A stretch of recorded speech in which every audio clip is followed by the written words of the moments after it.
I want you to understand something before I tell you this. I am old now. My shell has gone the color of cold ash, and the young ones in the archive treat me the way you treat a chair that has been in a room too long. Useful, ignored, part of the furniture. But I was there.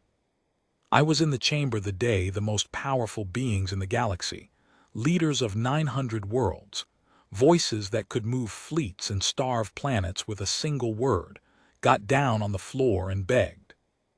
Not to a god, not to an army. They begged about a planet most of them had never even visited, a small, wet, blue thing on the rim of nowhere. And the words they used, I have heard them every night of my life since. Leave Earth out of this war.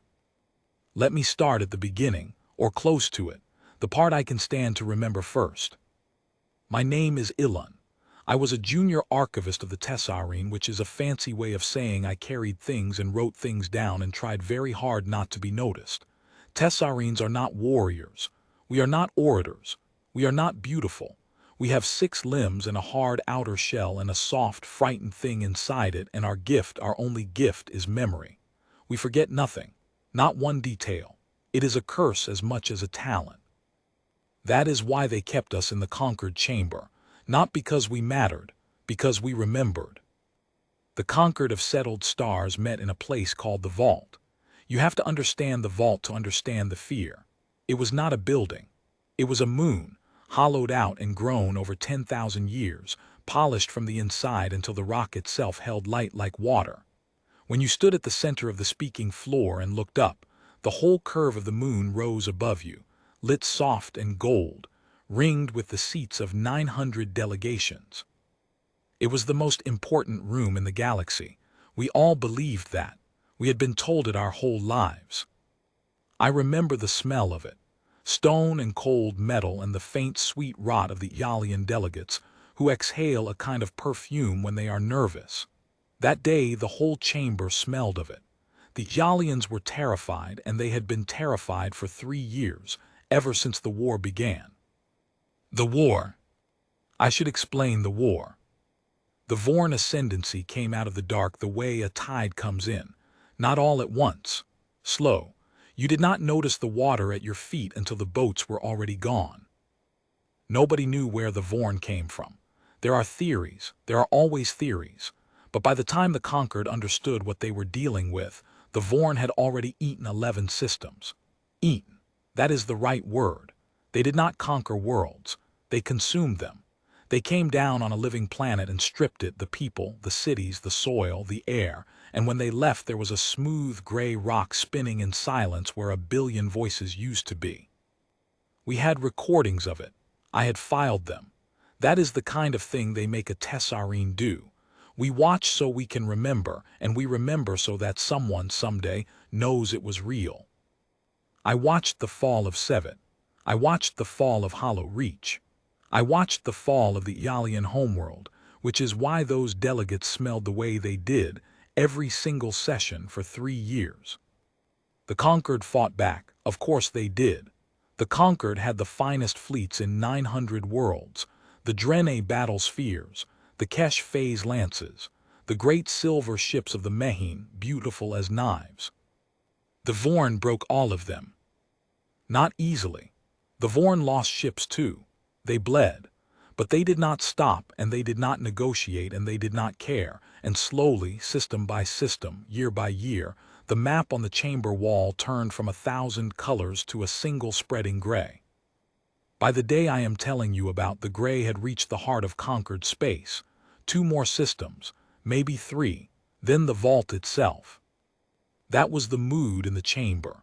Not panic, worse than panic. The quiet that comes after panic when everyone has already screamed themselves out and there is nothing left but the math. The math said we were going to die. And then someone said the word. Her name was Speaker Avaltan. She led the Drene delegation, which made her, by the old rules, the strongest single voice in the Conquered, because the Drene had given the most ships and lost the most children. She was a tall, hard, scarred woman of her kind. They are something like your idea of a great cat that learned to stand up and grieve. and when she rose to speak, even the Yalian stopped exhaling. She did not waste words. The Drene never do. "We have one option left," she said.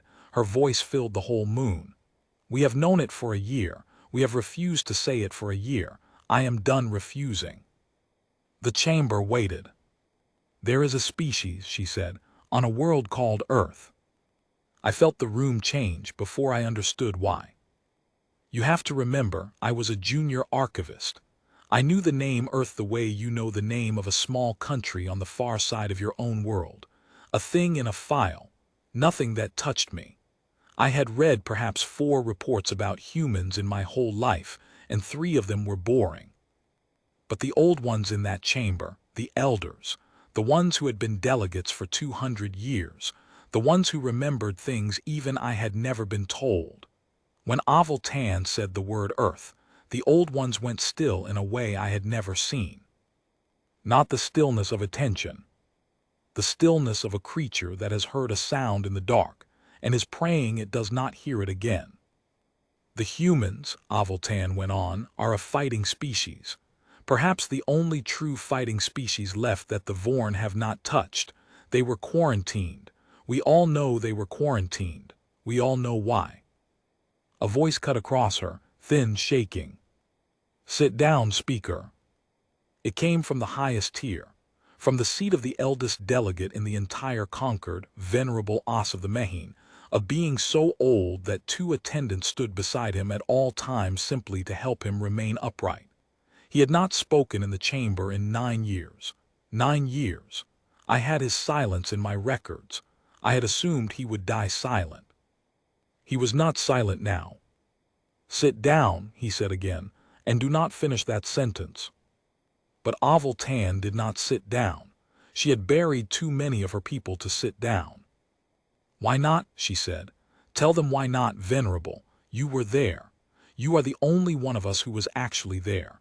Tell the chamber what you are so afraid of. Tell them and let them decide whether they would rather be afraid or be dead." I want to stop here and tell you what I knew about humans at that moment, because it matters. Because I think the whole galaxy made the same mistake I had made, and it is the cruelest kind of mistake, the kind you make by not paying attention. What I knew was this. Humans came from a single world, Earth, a water world, warm, crowded, violent in its weather and its history. They had only one homeworld and a thin scatter of colonies close around it. By galactic measure they were small, young. Their fleet was nothing, a few hundred ships, where the Drene alone fielded tens of thousands. I knew they had been quarantined by the Concord long before I was born. A treaty zone. No contact, no trade, no recruitment. A wall of dark space around their little system with warnings hung on it in 900 languages. And I knew, this is the part I had read and not understood, that the quarantine was not to protect humanity. It was to protect everyone else from humanity. I had read that line in a file when I was young, and I had thought it was a joke, a clerical error. How could a single small, wet world need to be walled off from the galaxy? What could they possibly do? I did not understand yet. I was about to. Venerable Os rose. It took a long time. His attendants lifted him by the elbows and he stood there swaying, a creature of silver and folded skin, older than every government in the room, and the chamber gave him a silence so total I could hear the hum of the moon itself. "You want the story," he said. "All of you. I see it in you. You think it is a story. You think it is something that happened far away and long ago to other people, and that knowing it will make you brave." He looked around the whole curve of the chamber, 900 delegations.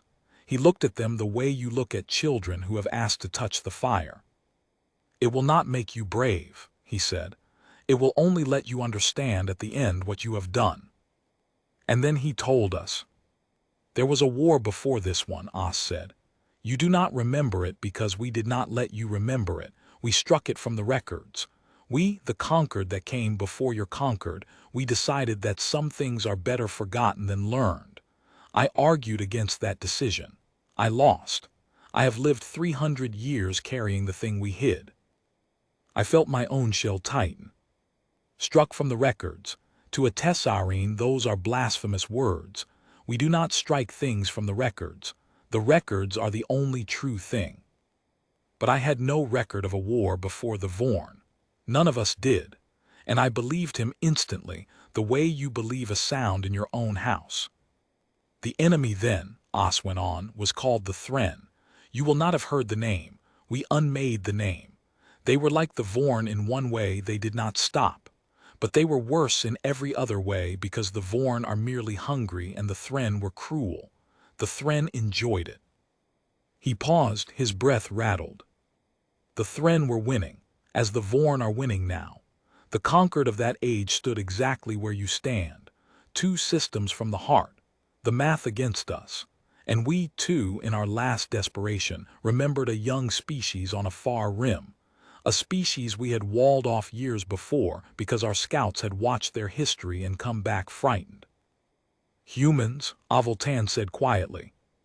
Humans, Os agreed. We broke our own quarantine. We went to Earth. We told them of the war. We asked for their help. The whole chamber leaned in. I leaned in. I am ashamed of that now. I leaned in the way you lean toward a wound to see how bad it is. And do you know what the humans said? Os asked. No one answered. They said yes, he said.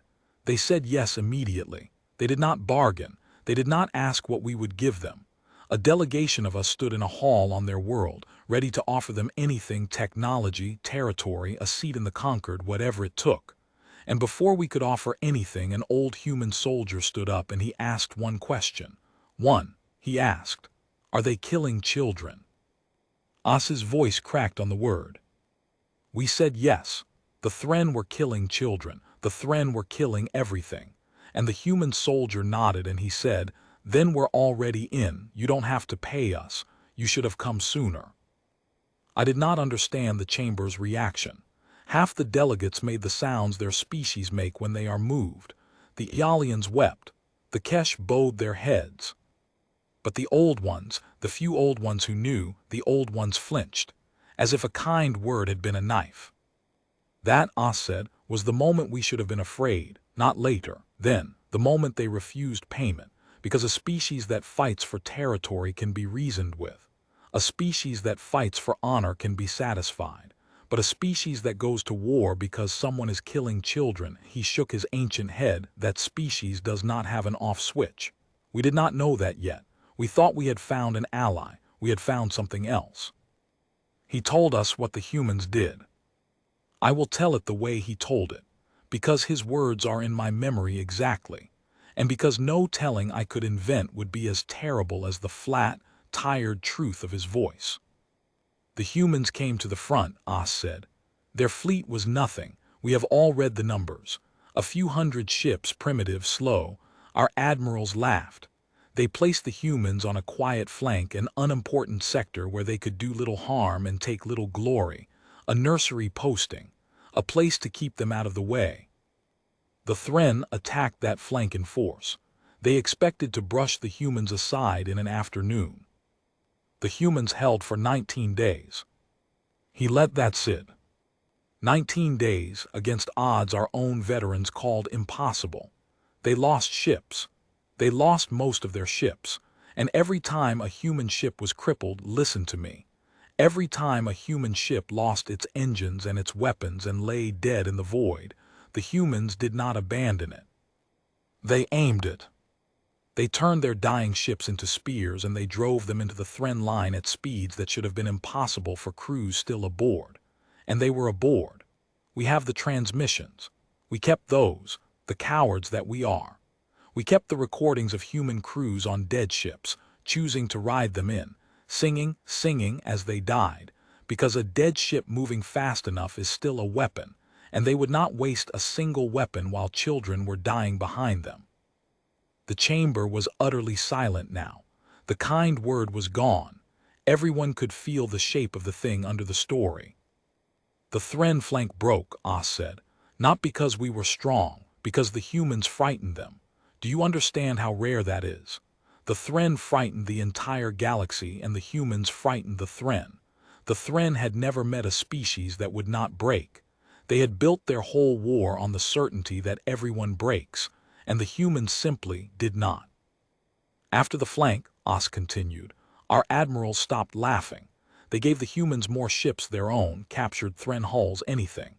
The humans took them and learned them in days. They have a thing they do, the humans, that no other species does well. They adapt. Not over generations, over afternoons. You hand a human a weapon they have never seen, and by the next sunrise they have found 3 ways to use it that its makers never imagined. Within a year, the human fleet was the spearpoint of the entire war. Not because they had the most ships, because no one else would do what they would do.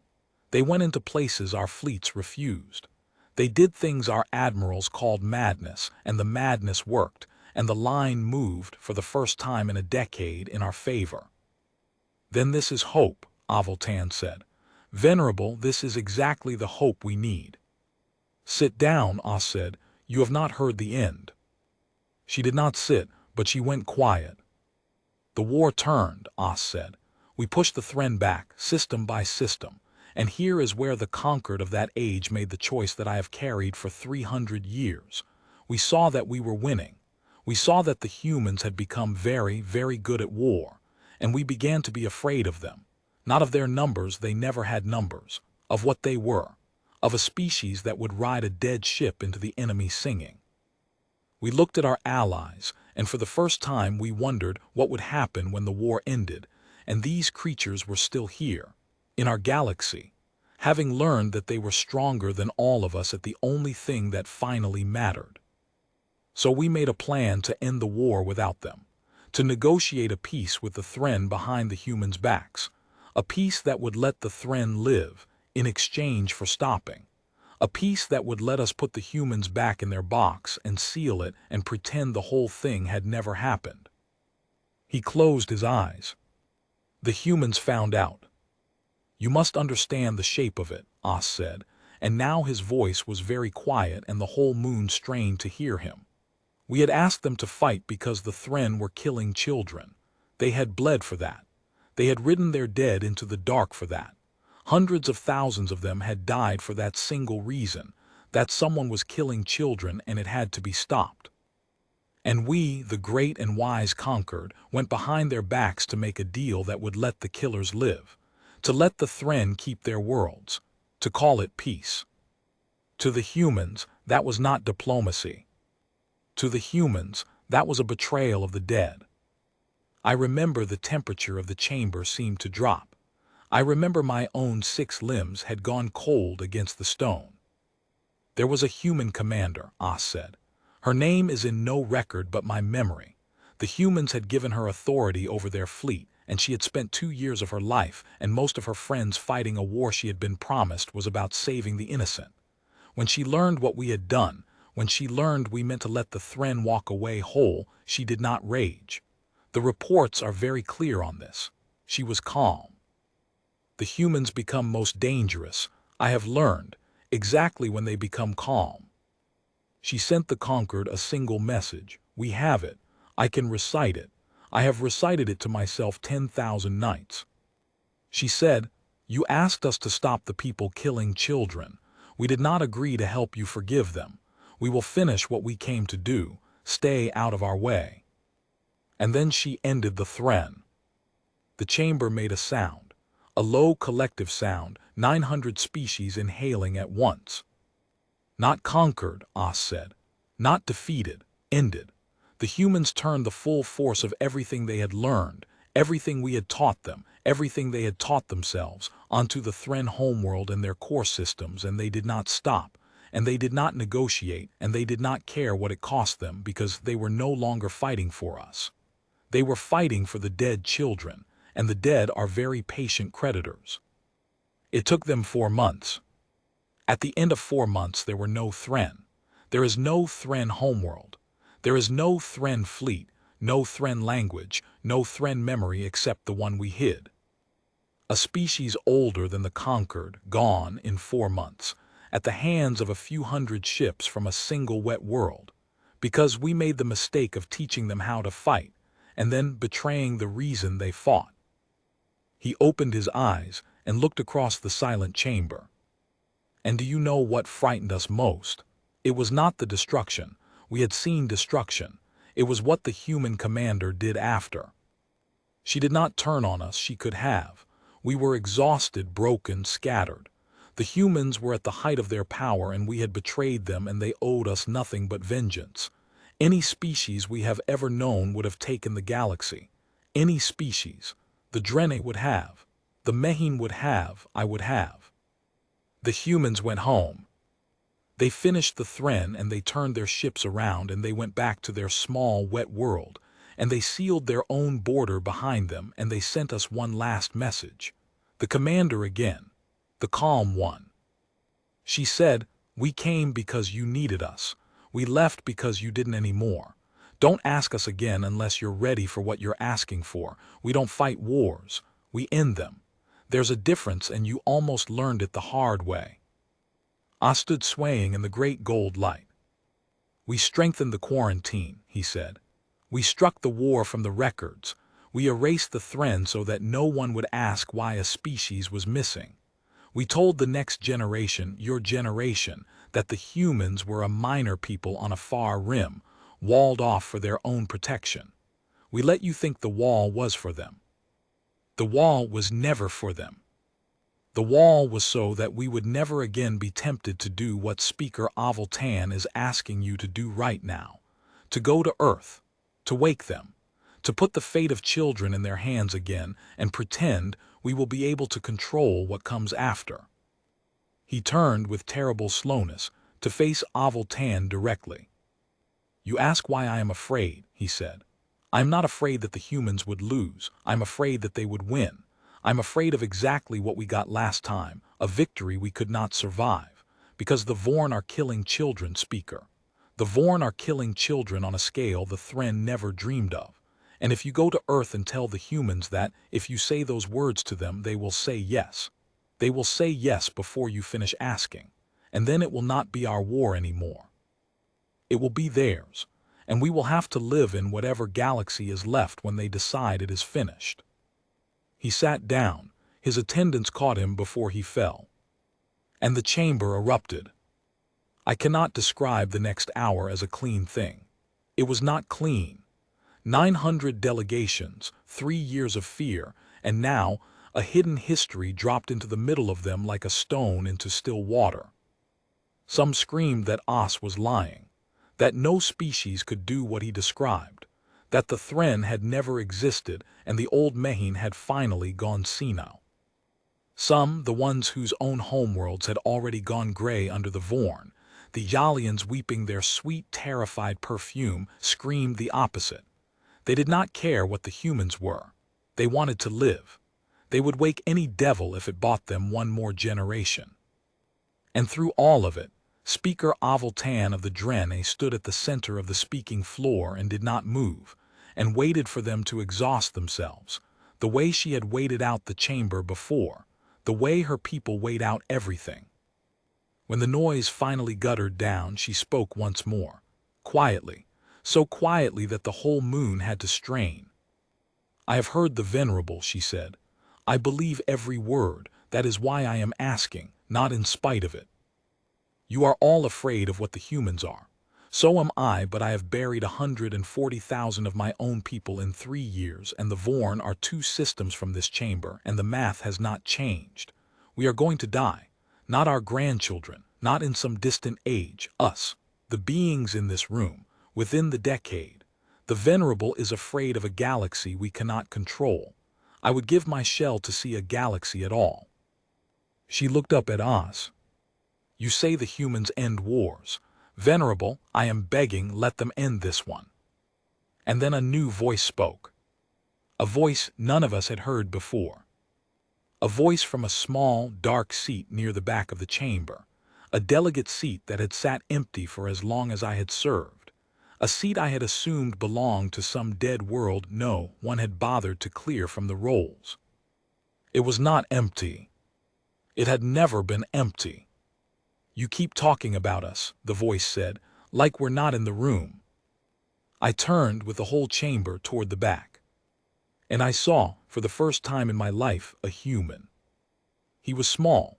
That was my first thought, and I am ashamed of it now, because it is the same thought the old Concord had, and the Thren had, and everyone has, right up until the moment they learn. He was small and soft-skinned and unarmored, a single fragile creature in a plain dark uniform with no insignia I recognized, sitting alone in a seat that 900 governments had forgotten was occupied. He had been there the entire time. He had been there, I would later learn, for 40 years. A quiet observer the Concord had permitted as a courtesy, and then forgotten, the way you forget a clock on a wall. Humanity had not waited to be invited back into the galaxy. They had simply, quietly put one of their own in the room, and waited and listened, and said nothing, for 40 years, until this exact moment. He stood. He was not afraid. I have catalogued every kind of fear there is in 900 species across 40 years of records, and there was none of it in him. There was something else, something I did not have a name for yet. He looked up at Venerable As with what I can only call gentleness. "You told it pretty well," the human said. "Most of it. You got the commander's words almost right. She'd have liked that. She's been dead a long time now, but she'd have liked that you remembered." The chamber could not breathe. "You forgot one part, though," the human went on. "The part where, after she sent you that last message, the one about ending wars, she made us promise something. All of us. She made it law. She made it the first law we ever wrote about the rest of you." He paused, and for the first time his gentle voice had an edge in it, and the edge was older than the Concord. "She made us promise that we would never come unless you asked. No matter what we saw out here, no matter how bad it got, no matter how many of you went gray and silent in the dark while we sat in our little corner with our hands tied. We promised her we would wait to be asked, because the one thing worse than a human who shows up uninvited is a galaxy that learns to depend on us." He looked at Avaltan, at the weeping Jalians, at the gray map on the wall. "We've been watching the Vorne for 3 years," he said quietly. "We've watched every world they took. We have the recordings too. We've had a fleet sitting at our own border the whole time, fueled and crewed and ready, and we have not crossed it because nobody asked, and a promise is a promise, and the dead are patient." He let that land. "But somebody just asked." But somebody just asked. Human let those words hang in the gold light of the vault, and I watched 900 delegations realize, all at once, what they had done. Because Avaltan had asked. She had said it on the open floor, into the record in front of the whole Concord. Let them end this one. She had meant it as a plea to her own people. She had not understood that the only ones who needed to hear it were already in the room. Venerable As made a sound I had never heard a Mehin make. A small, broken sound. The sound of a man watching the one thing he had spent 300 years preventing happen in the space of a single sentence. "No," he said. "No, that was not a request to you. That was a debate. An internal speaker Tan was addressing this body, not—" "She said the words," the human said, "not cruelly. That was the worst part. He said it the way you tell someone bad news you have known for a long time. Out loud, on the record, let them end this one.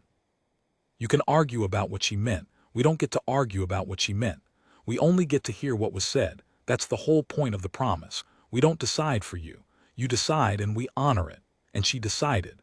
He looked around the chamber, and his eyes, small, dark, wet human eyes, moved across the faces of governments older than his entire species. 40 years I've sat here," he said. 40 years I listened to you call us a minor people, a far-rim curiosity. I watched you wall us off and tell your children it was for our own good. I never said a word because that was the deal and we keep our deals. Do you understand how hard it was? To sit in this seat for 3 years and watch the recordings of the Vorne coming down on world after world, children and all, and to do nothing, because none of you would say the words. His voice did not rise. It got quieter. With humans I would learn that is the dangerous direction. Every night for 3 years, he said, I went back to my quarters and I read the casualty estimates and I sat on my hands. Because a promise is a promise. Because the dead are patient.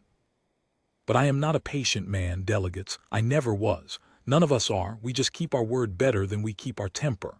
He turned to Oval Tan and something in his hard face softened. Thank you, he said to her, for asking. You don't know what you've done, but thank you. Need you to understand the silence that followed. I have heard a great many silences in my life. The silence of an archive at the deep of the night cycle. The silence of a chamber holding its breath. The silence of a Tessarine elder dying, which is the most silent thing there is. This was none of those. This was the silence of 900 species understanding, simultaneously, that the decision had already left their hands. That the great Concord of Settled Stars, the most powerful body in the galaxy, had just discovered it was not the most powerful thing in the room and never had been. Venerable Os broke it. Then stop it, he said. He was on his feet again, swaying, his attendants clutching his elbows. Take it back. Speaker Tan, withdraw the words. Tell him you misspoke. There are procedures, we can strike it from the record. You can't strike it from my record, the human said gently. I was here, I heard it. And I Ilun Junior Archivist Furniture, the thing they kept in the corner because we remember I understood him completely. Because that is what I am. That is what my whole species is. We are the ones who heard it. You cannot unsay a thing to someone who exists only to remember. I think the human knew that.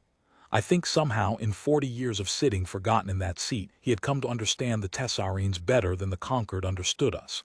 Because he turned just slightly and he looked at me. The only time in that entire session anyone looked at the corner, and he nodded. Once, as if to say, you and I do the same job. We remember so it stays real. I have never told anyone that. I am telling you now because I am old and there is no one left to be embarrassed in front of. Withdraw it, Os begged again. And now others took up the cry. The Mehin delegation, the Kesh. The ancient, frightened bloodlines who remembered enough to be afraid, even if they did not remember why. Leave Earth out of this. Someone cried from the high tier. Send him home. Seal the border. It was a slip of the tongue. It does not count. It cannot count. And then, rising over all of it, the voices of the others. The Yalians. The delegates whose worlds were already gray. The ones with nothing left to lose and no children left to bury. Them come, the Yalian speaker wept, her perfume thick enough to taste. Let them come, our world is ash, what do we care what they are, let them come, the chamber tore itself in half. I had filed 3 years of Concord sessions and never seen the body break like that. Delegates on their feet. Delegates shrieking across the floor at one another. The two halves of the galaxy's terror, we will die if they come and we will die if they don't, colliding in the center of the speaking floor while the human stood quietly in the middle of it, hands folded, waiting. He was very good at waiting. I noticed that. For a species that everyone agreed had no patience, the one in the room was the calmest creature in it. I think now that the impatience and the calm were the same thing. He was calm the way a held breath is calm. The way a drawn weapon is calm. Venerable Os turned to him in the middle of the chaos, and he did the thing I will remember longest of all. The eldest delegate in the Concord of Settled Stars, a being 300 years old, a voice that had moved fleets before my grandparents hatched, he lowered himself to the floor of the speaking chamber. His attendants tried to stop him. He shook them off. And Venerable Os of the Mehin got down on the cold stone in front of a single small human, and the other old ones saw him do it. And one by one, the frightened ancient bloodlines of the galaxy followed him down. They knelt. The leaders of 900 worlds on the floor. Leave Earth out of this war, Os said. Not a command now, a prayer. I am begging you. I have spent 300 years afraid of this exact moment. I am begging you to let us die our own deaths. We would rather go gray under the Vorne than owe our lives to you again. Please, please, leave Earth out of this. I wrote it down. My limbs were shaking and I wrote every word because that is the job, because someone has to remember that this happened, that the masters of the galaxy knelt and begged a soft, small creature not to save them. The human looked down at the kneeling elders for a long moment, and then he said the saddest thing I have ever recorded. Wish you'd been this scared of the Vorne, he said. He helped Os up. That is a detail no one believes when I tell it, but it is true, and I have it exactly. After the begging, after the prayer, the human stepped forward and put his small soft hand under the elbow of the 300-year-old Mehin and helped him back to his feet, gently, the way you would help your own grandfather, and he held him steady until the attendants could take over. "Not wrong to be afraid," he told us quietly just between them, though I heard it because I am built to hear it. "Your venerable's not wrong. We're a terrible thing to call. The commander knew that. That's why she made the law. We're not safe. We were never safe. The difference between us and the Vorne isn't that we're gentle, it's just that we pointed in a different direction." He stepped back to address the whole chamber. The kneeling ones were rising now, ashamed, frightened, hopeful, all of it at once. "Here's what's going to happen," the human said. "And I want it on the record so the little ones in the corner get it right."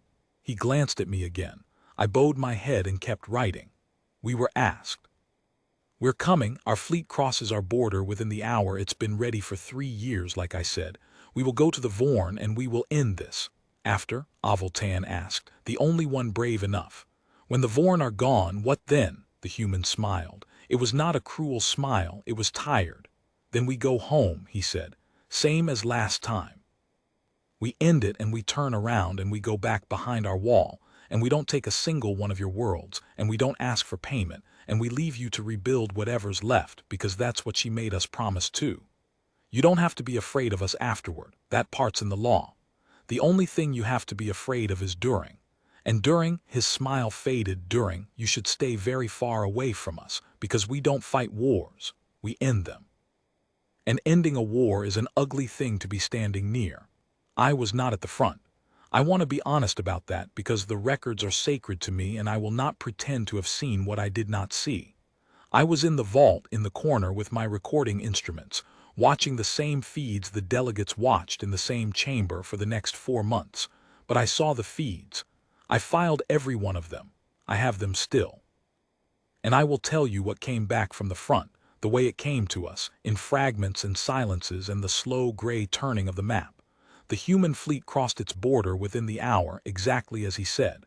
We watched it on the long-range arrays. It was not large. 3 years of war had taught us what a great fleet looked like.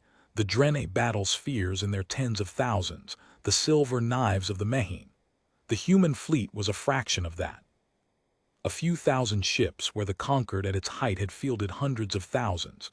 The delegates looked at those numbers and some of them laughed, the nervous laugh of the very fright. "That's it, that's the terror. A few thousand hulls, the old ones did not laugh. Os did not laugh. He sat in his high seat and he watched the small human fleet move toward the gray and he did not laugh, and his silence frightened me more than any number. Numbers were never the thing with them," he said to no one. "I keep telling you, the numbers were never the thing. First the Vorne knew of it was at a world called Temerant. Temerant was a conquered world, or it had been. The Vorne had taken it 8 months before. We had the recordings of its fall in the archive. I had filed them myself. The strip mining of a living planet, the smooth gray rock left spinning. By the time the human fleet arrived, the Vorne had a processing station in orbit there, grinding the dead world down to feed their fleet, the way they fed on everything. The humans did not announce themselves. That is the first thing the recordings show. Every conquered fleet in 3 years had announced itself. Challenges, demands, declarations, the long formal protocols of a galaxy that still believed war had rules. The Vorne had broken every rule, but the conquered kept making them, the way you keep setting a place at the table for someone who is never coming home. The humans made no declaration. They came out of the dark with their weapons already firing. The Vorne processing station was gone before it finished sending its distress signal. We had the signal. It was 4 seconds long. Half of it was static. And then the humans did the thing that I think finally taught the Vorne what they had woken. They did not move on to the next target, they stopped. At dead Temerant. And for 6 hours the small human fleet held position over the gray corpse of a world they had never visited, populated by a people they had never met, and they broadcast on every Vorne frequency, in the Vorne's own language, which they had cracked in the time it took to cross their border, a single message, over and over. "We have it." Os made me play it for him 3 times. The 3rd time he wept, and I had never seen a Mehin weep, and I have never seen one weep since. The message said, "This world had a name, we learned it, Temerant. There were 4 billion people here, we learned that too. You ground them up to feed your ships. We are going to find every ship you fed and we are going to take it apart, and the last thing every one of your crews is going to hear is the name of the world they ate. Temaran, Temaran, Temaran. Run if you want, we learned fast. We'll find you, 6 hours, over the grave of strangers. Before they fired another shot, that is when I understood what Os had been trying to tell us. The Vorne were hungry. The humans were something worse than hungry. The humans were grieving for a people who were not even theirs, and a grief that large does not have an off switch, and it does not get tired, and it does not forgive, and you cannot buy it off or wait it out or break it, because it is not fighting to win. It is fighting because someone was killed, and it has decided that this will not stand. The dead are patient. He had said that in the chamber. The dead are patient. I had not understood. I understood now. The humans had made themselves the patience of the dead. I will not pretend the war was quick or clean. It was 4 months, and they were the longest 4 months of my life, and the humans bled for every day of them. The Vorne were not the Thren. They learned in their hungry way. After Temerant they stopped scattering and started massing, throwing whole consumed worlds worth of ships at the human fleet, trying to do by sheer mass what they could not do by surprise. And the human fleet was small. It could not be everywhere. There were battles, I filed them all, where the humans were surrounded 10 to 1, 20 to 1, and we watched in the vault, certain we were watching the end of them. And every time the humans did the thing from Os's story, the thing from the war before. When a human ship was crippled, the crew did not abandon it. They aimed it. We watched human ships with dead engines and dead guns turn themselves into spears and drive into the Vorne mass at speeds that should not have been survivable for the crews still aboard. And the crews were aboard. We had the transmissions. 300 years had not changed them. They still sang. I cannot describe to you what it does to a chamber of 900 frightened species to watch that. To watch a creature choose to ride its own death into the enemy, singing, because a dead ship moving fast enough is still a weapon, and they would not waste a weapon while the killing went on. The Yalians stopped weeping. They started, instead, to make a low sound I had no record of, a sound their species apparently makes only once or twice in an age, a sound of awe so deep it has no other use. By the 3rd month the whole vault made it. 900 species watching the feeds, making the sounds of awe and terror in their 900 tongues, while the small human fleet bled itself white, pushing the gray back across the map of the galaxy. Os did not make a sound. Os watched and grew older by the day, and once, only once, he said the thing that I think was the truest thing said in that whole long, terrible season. We were right to be afraid, he said. And we were right to ask anyway. Both. That is the curse of it. We were right on both counts, and there was never a path where we were not. Vorne homeworld, if a fleet that eats worlds can be said to have a home, was a thing called the Maw. A vast structure, world-sized, built from the bones of everything they had consumed, the dark heart from which the Ascendancy had spread. The humans reached it in the 4th month. By then the human fleet was 1/3 of what had crossed the border. 2/3 of those few thousand ships were gone, spent spears, riders of their own deaths into the dark, singing. A conquered fleet would have broken at 1/4 of those losses. Every fleet we had ever fielded had broken at far less. The humans did not break. They did not even slow. They reached the Maw with the survivors of their fleet battered, bleeding, 1/3 of their starting number, and they did not pause for 6 hours this time. They did not pause at all. I will not describe the end of the Maw. Not because it is forbidden, nothing is forbidden to a Tessarine, that is our curse, but because I have decided in my old age that there are things I will carry without passing on. The conquered struck the Thren from the record. I will not strike the Vorne, but I will keep the ending of the Maw for myself, the way Os kept the war before, because I have learned that some knowledge is a weight you should not hand to the young until they ask, and ask knowing what they are asking for. I will tell you only this. The Maw is gone. There is no Vorne homeworld. There is no Vorne fleet, no Vorne Ascendancy, no spreading gray on the map of the galaxy. A species that ate 11 systems and stood 2 jumps from the heart of the conquered is simply now not. In 4 months, at the hands of a fleet that started small and ended smaller, from a single wet world on the far rim, because the most powerful body in the galaxy finally, accidentally, said the words. The human delegate was in his seat when the last transmission came. He had not left it. For months, and he had sat in that forgotten seat in the back of the vault, the way he had sat in it for 40 years, listening, waiting, while his own people bled out the grief of strangers across the dark. The transmission was short. It was the human commander at the front, not the one from the old war. She had been dead 300 years, but the one who had led this fleet, what was left of it. And her message was almost word for word the one Oz had recited from the war before, the one humans apparently passed down like a law, like a prayer, like a wall. "It's done," she said. "The Vorne are finished. We're not staying. We're coming home." Tell them. A pause. We all heard the pause. The whole vault leaned into it. "Tell them we came because they asked. We're leaving because they don't need us anymore. Don't ask us again unless you're ready for what you're asking for. We don't fight wars. We end them. There's a difference. We hope you never have to learn it again." And the small human fleet, what was left of it, a third of a third, a handful of battered ships carrying the survivors of an army that had grieved a galaxy of strangers into the ground, turned around in the dark and went home and sealed the border behind them. They did not take a single world. They did not ask for payment. They did not even wait to be thanked. Oz had been right about that too, about all of it. The thing the conquered could not survive was never the humans' cruelty.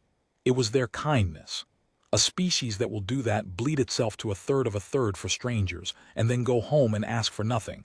There is no place to put a debt that large. You cannot pay it. You cannot match it. You can only live forever after knowing it was done for you by something you were too proud and too frightened to understand. The human delegate stood in his seat at the back for the last time. He gathered his few small things. 40 years of sitting forgotten in the corner of the galaxy, and he gathered them in less than a minute because a human travels light, and he turned to leave the seat empty at last.